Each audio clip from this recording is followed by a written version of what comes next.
Capítulo 18. Enfrentando a responsabilidade.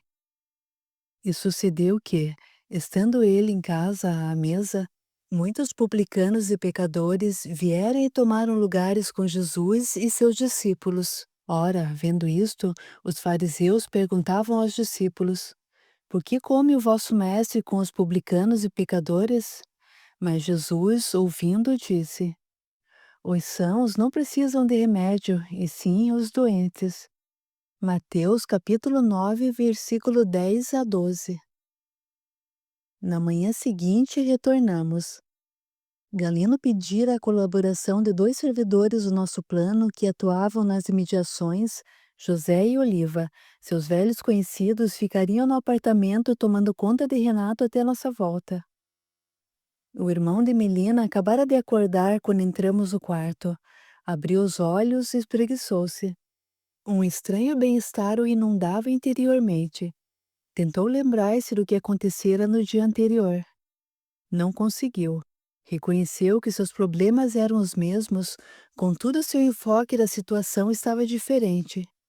Recordou-se do desespero que sentira na agência bancária, o pânico de ser descoberto. Refletindo isso e comparando seu estado de espírito anterior com o atual, Renato esboçou um sorriso, olhou para o despertador sobre o criado mudo, que marcava 8h30, e considerou em voz alta. O que não faz uma boa noite de sono? Só pode ter sido isso. Afinal, dormi das 15 horas de ontem até agora, 17h30. Lembrou-se do banco, perdeu até a hora de entrar em serviço.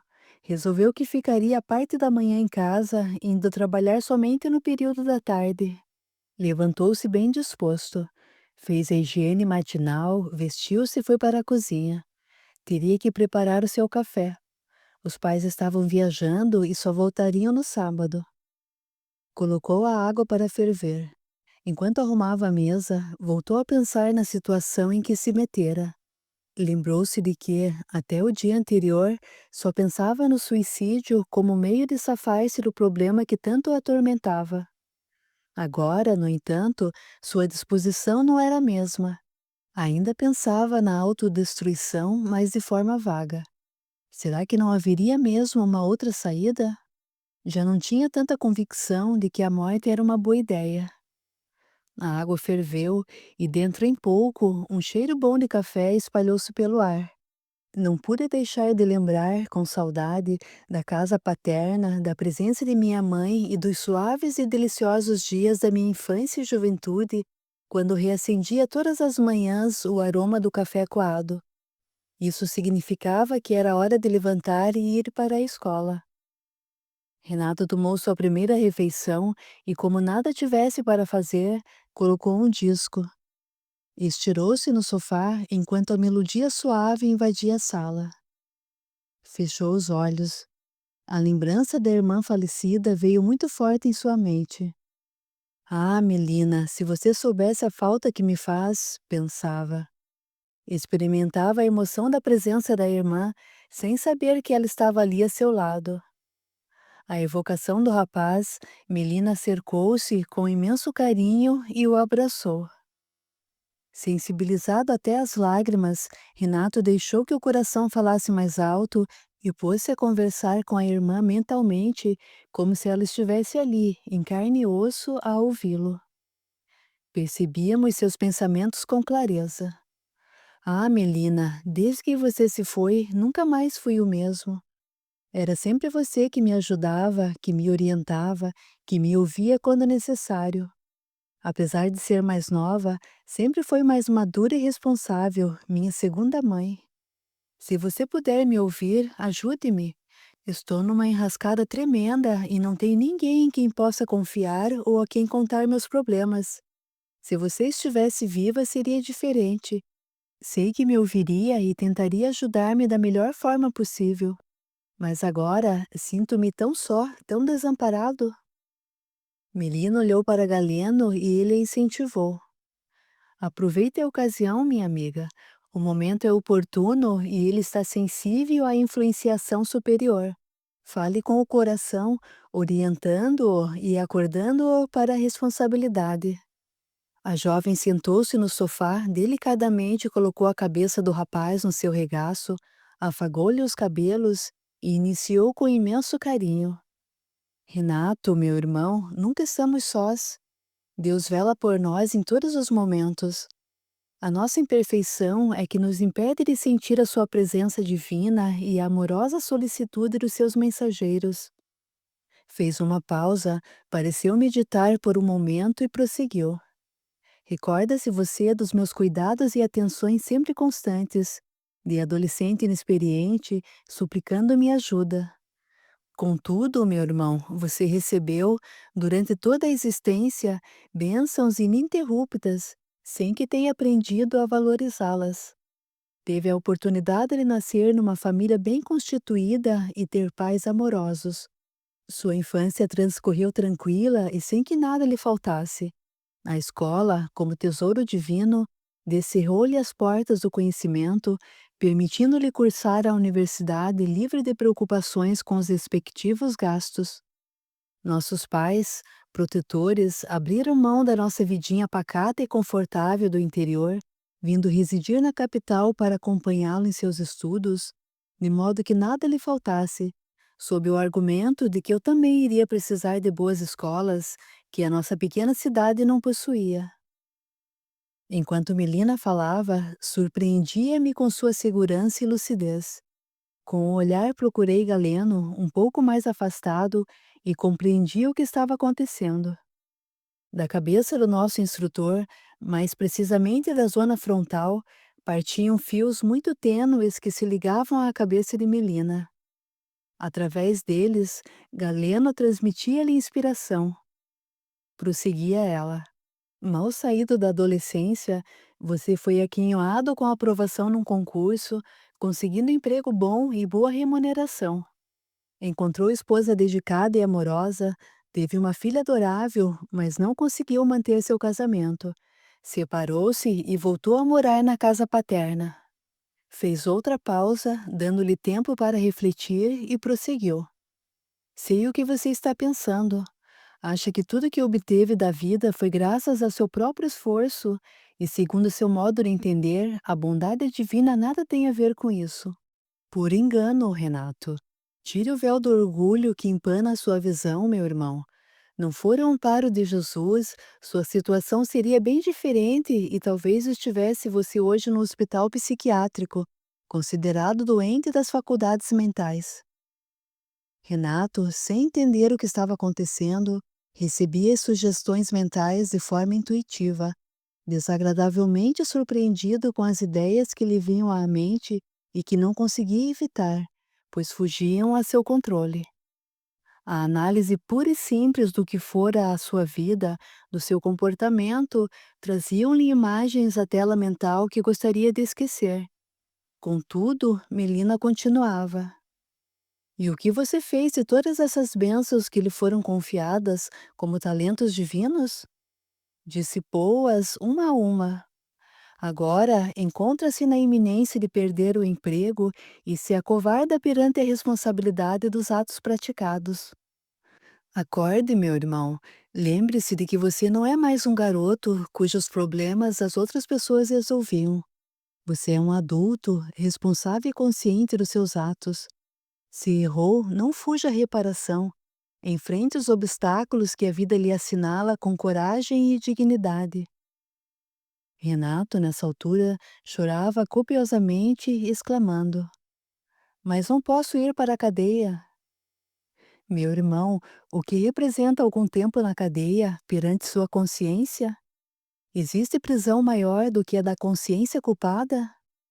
Você jamais terá paz se não saldar seu débito para com a justiça, Renato. E em hipótese alguma, pense em fugir da vida pela porta enganosa e falsa do suicídio. Os sofrimentos que experimenta hoje são insignificantes comparados aos que terá se, desventuradamente, tornar-se um suicida. Antes, você ainda tinha atenuante, devido à presença de um inimigo ferrenho e implacável que procurava destruí-lo. Agora, ele tomou outro rumo. Você está livre e qualquer decisão corre por sua conta e risco.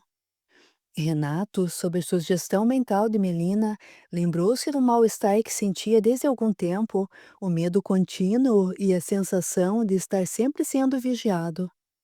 Também na tela da memória, revia uma fisionomia bestializada e odienta, de olhos faiscantes, de alguém que muitas vezes o perseguia durante a noite em sonhos. Melina fez nova pausa, anotando o pensamento do rapaz e concluiu. Exatamente, é esse mesmo. Chama-se Salviano e foi muito prejudicado por você no passado. Ore por ele, peça-lhe perdão e, por sua vez, aprenda a perdoar, meu irmão, exercitando a caridade em todos os momentos. Esqueça um pouco de si mesmo e busque pensar no próximo. Devemos fazer aos outros o que desejamos que os outros nos façam, segundo nos ensinou Jesus. Medite bem em tudo o que eu lhe disse. Eleve seu pensamento através da oração e não lhe faltará socorro. Estaremos sempre juntos. Acima de tudo, Renato, confie em Deus, Senhor do Universo e Pai maior de todas as criaturas. A cena que se desenrolava diante de nossos olhos era de uma beleza tocante. A visão daquela adolescente, quase uma menina, orientando, como uma mãezinha o faria, aquele homem que beirava os 30 anos, era interessante e inusitada. Se algum encarnado visse a cena, estranharia, por certo. No entanto, para nós, espíritos desencarnados, nada havia de surpreendente nisso. A verdade é que Melina, desencarnada há pouco mais de um ano, sempre foi espírito mais maduro e responsável do que o irmão, apesar de conservar o mesmo aspecto que tinha ao desencarnar, isto é, o de uma mocinha em pleno frescor dos 18 anos. Melina terminou de falar, suavemente depositou um beijo na fronte de Renato e levantou-se, indo ao nosso encontro. Galeno mostrou seu contentamento, abraçando nossa colega com carinho, satisfeito pelo bom êxito da ação. E agora, o que faremos? Indagou ela. Só nos resta esperar que suas sugestões sejam devidamente assimiladas por nosso Renato, atingindo o objetivo. Observemos.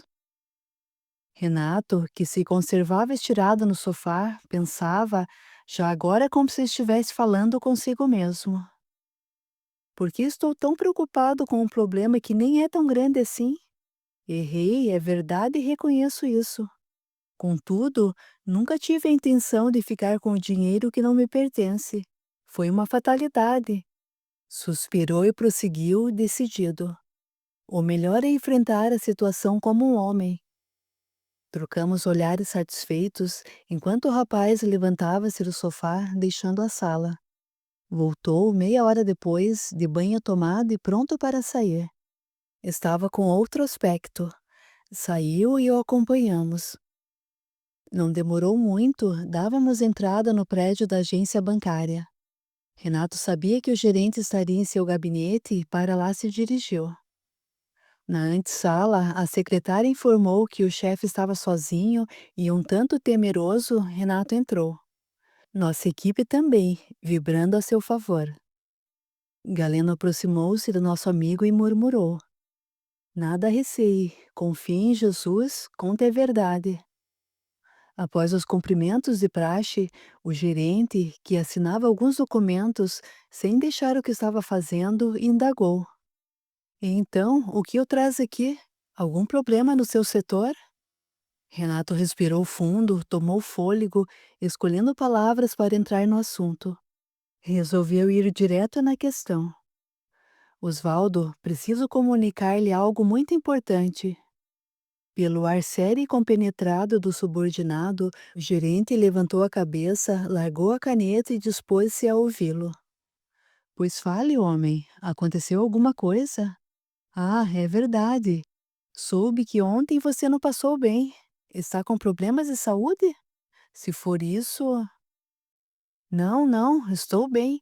Foi um mal-estar passageiro. Meu problema é outro. Ah, Renato fez uma pausa, enchendo-se de coragem para prosseguir, enquanto o gerente aguardava, calado. Osvaldo, lembra-se daquela importância que desapareceu?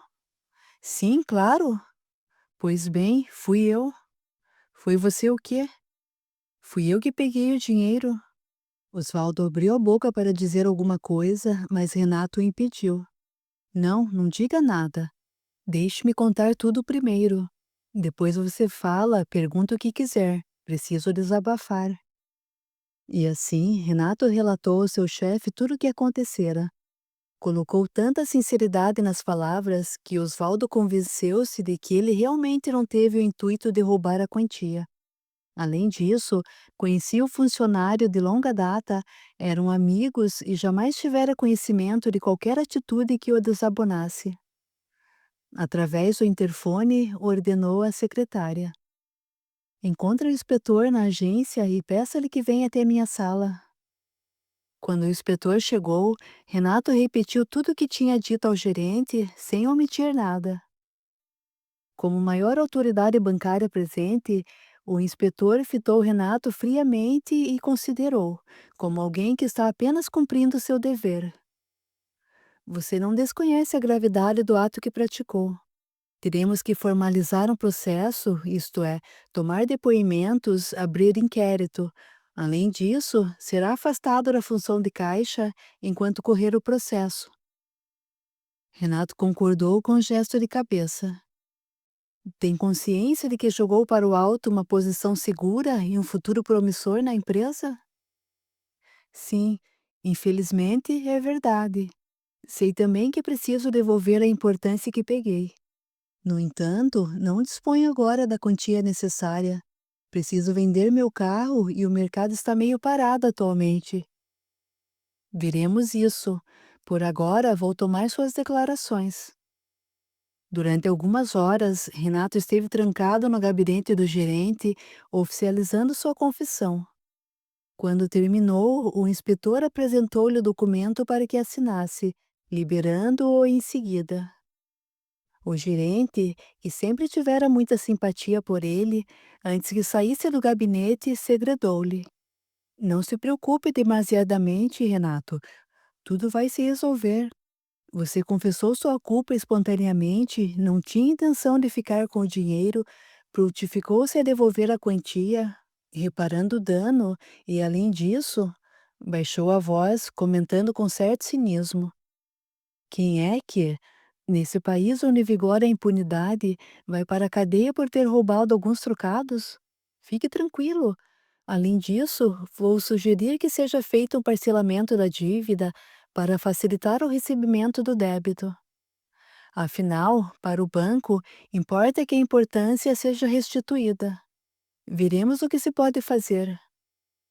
Renato agradeceu a boa vontade do gerente, estava exausto, mas aliviado. Percorrendo os vários setores do banco, notou os colegas diferentes e sentiu uma certa perplexidade no ar.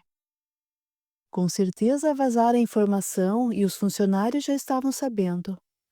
Notou também um certo alívio na fisionomia de muitos.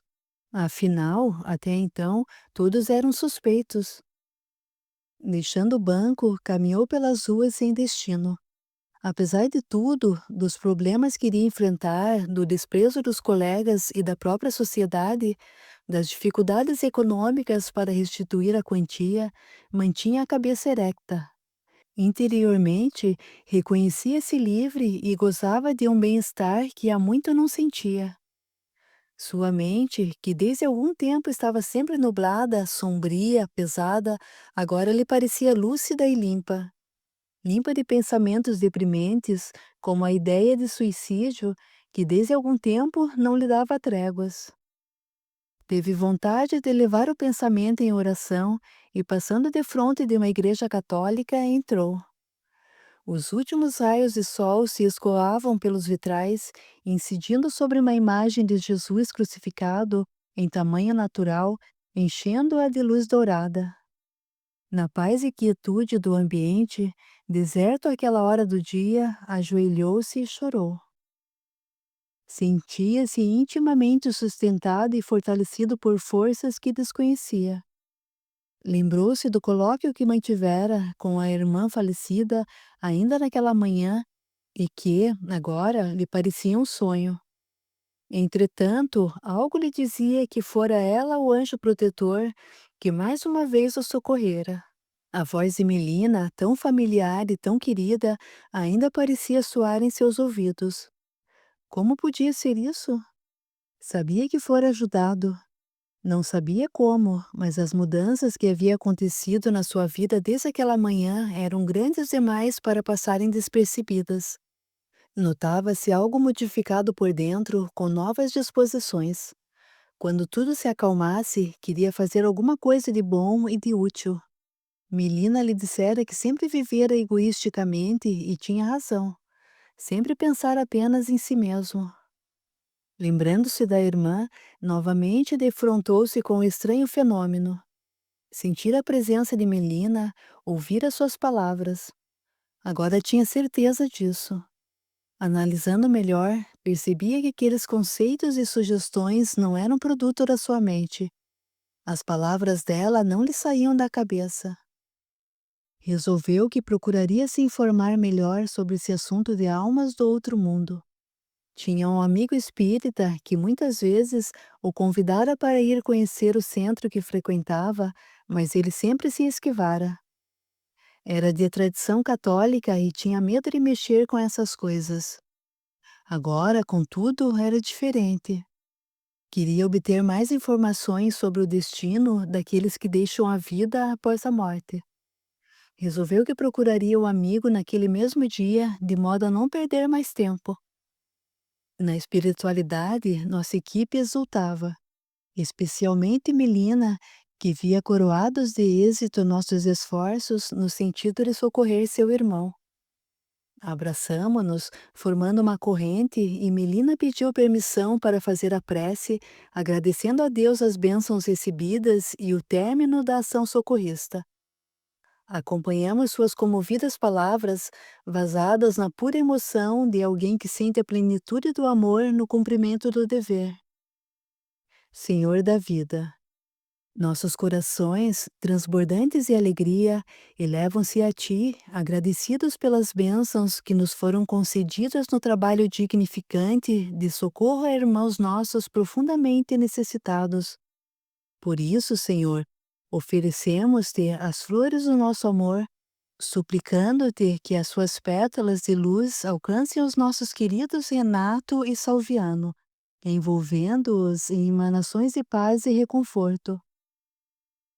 Colocando-nos a teu serviço, Senhor, consideramo-nos ínfimos trabalhadores da tua seara, indignos das oportunidades e bênçãos que temos recebido, mas confiantes e desejosos de poder continuar merecendo tua divina misericórdia. Sê conosco, Senhor, em todos os momentos para que iremos o menos possível, trabalhando sempre mais nas dignificantes tarefas que nos entregaste. Muito obrigado, Senhor, assim seja. As primeiras estrelas pontilhavam o firmamento quando nos elevamos no espaço rumo à nossa cidade, céu azul.